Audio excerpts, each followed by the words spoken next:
1 year ago today, I released my first video, The Art of Cliffhanging, and while I am proud of that video, I think I've come a long way in my video making skills. So this video will be both an homage to my humble beginnings and a marker of how far I have come. Also, I'm going to talk a lot about the Wings of Fire series in this video because that's what I do on this channel, but don't worry if you've never read it before, I've tried to explain all the context you might need to understand what's going on. So with that, welcome once again, my fellow Jade Mountain students, to the art of character development.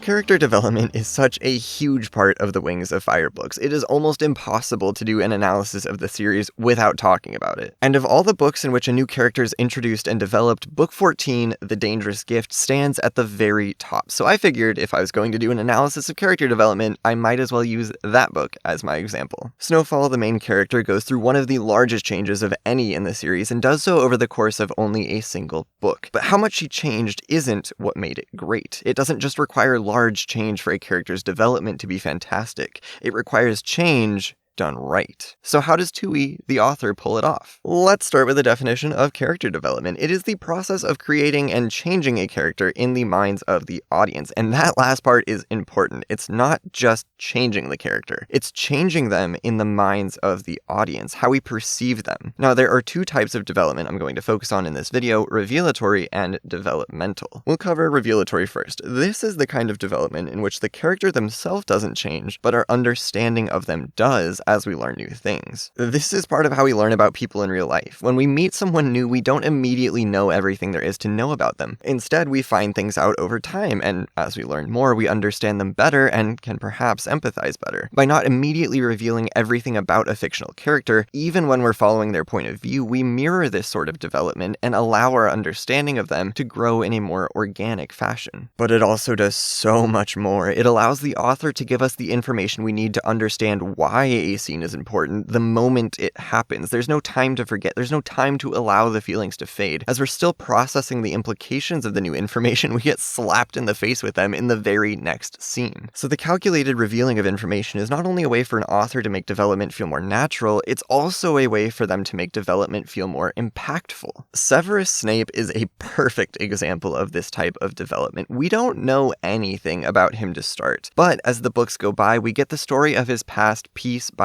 piece. Right up until his final moment, we are still learning new things about his history, and these new pieces change our understanding of his conflicted relationship with Harry entirely. Despite being an antagonist for most of the series, he still manages to be a widely appreciated character precisely because we learn about his most crucial aspects during some of the most crucial moments of the story. In the Wings of Fire books, Tui does this all the time. Let's take a look at our example character, Snowfall, to see this in action. At the start of her book, we don't know why she's so distrusting and insecure and snappy, we just know she is. But then we learn. Just under a fifth of the way through the book, we get about a page's worth of reflection on her experiences at the Battle of Jade Mountain, a big battle from a previous book. And suddenly we have an idea of why she is the way she is. Snowfall is driven by her paranoia, born from the effects of a spell that opened dragons to feeling and thinking the same things as other dragons during the battle. She felt beyond any shadow of a doubt that nobody respected her, nobody wanted her leadership, and nobody trusted in her as queen. This information comes at a critical moment. It isn't at the very start of her book, or even during the first moments we see its effects. It comes as she's staring down a tribe of exhausted refugees, led by a child pleading for a night's rest so that their elderly, sick, and young might be able to recover. She looks at them and says, "That's not my problem.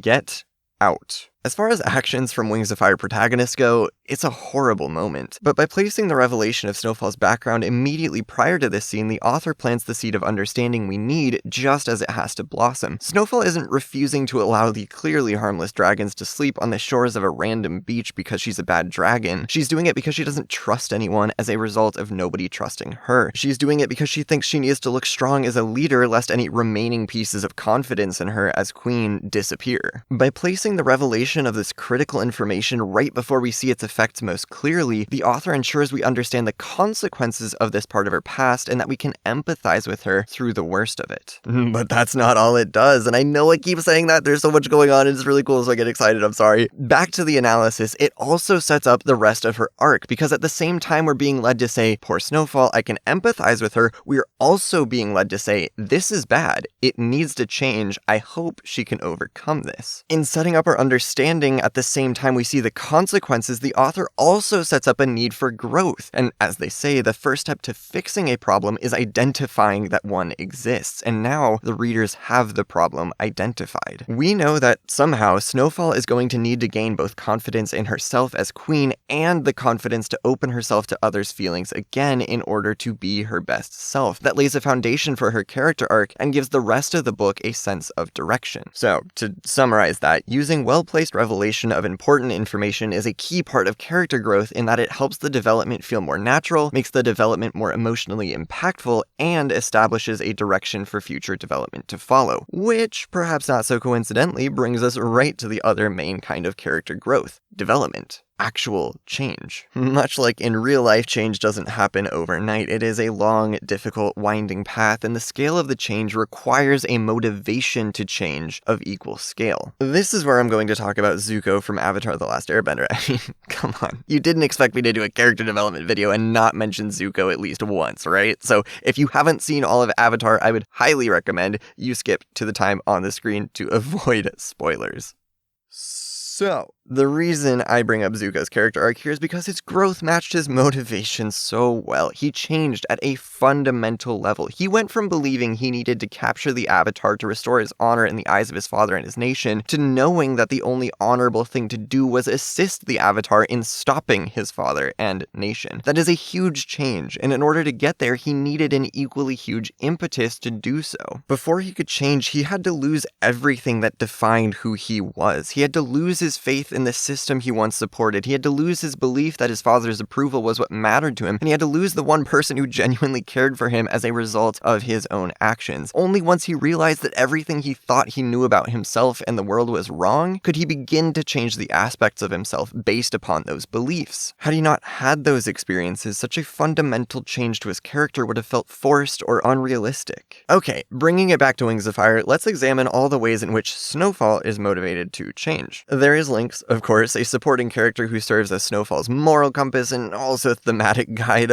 Almost any time Snowfall is doing something relevant to her arc, Lynx is there giving her input. It's kind of genius, actually. It's like a laugh track in a sitcom, but so much more subtle. Anyway, that one's almost more for the audience than for Snowfall. Much more impactful is when she finds out that her missing sister Crystal isn't plotting to steal the throne, as she had assumed, and has actually fallen in love with a nice dragon from a different tribe. Through the gift of vision, a magical ring that sometimes makes her experience the lives of others through their own eyes, she is forced to experience the value of empathy, to acknowledge that other dragons do have real feelings and that these are worth considering. At the summit of the Queens, and because of the prophecy in which all 10 tribes must unite to save the world, she confronts the idea that dragons from different tribes can and must work together to ensure the safety of all of their futures. And perhaps most importantly, though not most directly, she meets Ren, a human who, by all previous dragon assumptions, should not be sentient, let alone be able to be empathized with. And then right after meeting Ren, Snowfall is cast into a vision where she sees the world through the eyes of a human, being forced to empathize with one. Through all of these experiences, Snowfall comes to realize that her assumptions about the world were wrong. Her insecurity and paranoia and empathy issues are challenged again and again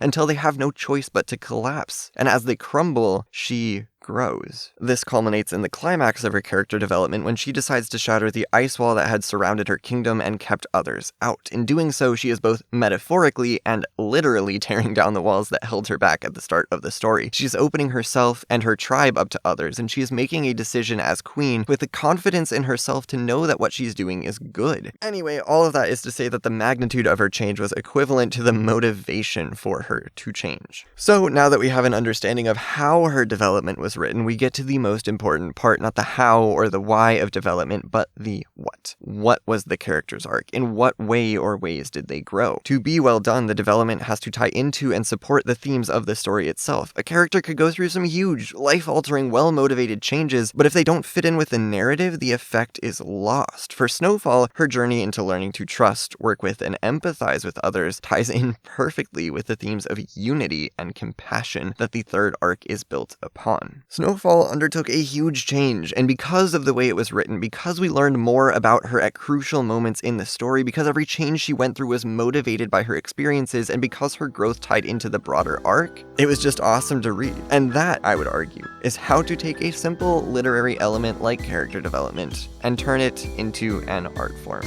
I hope you enjoyed, and thank you for watching.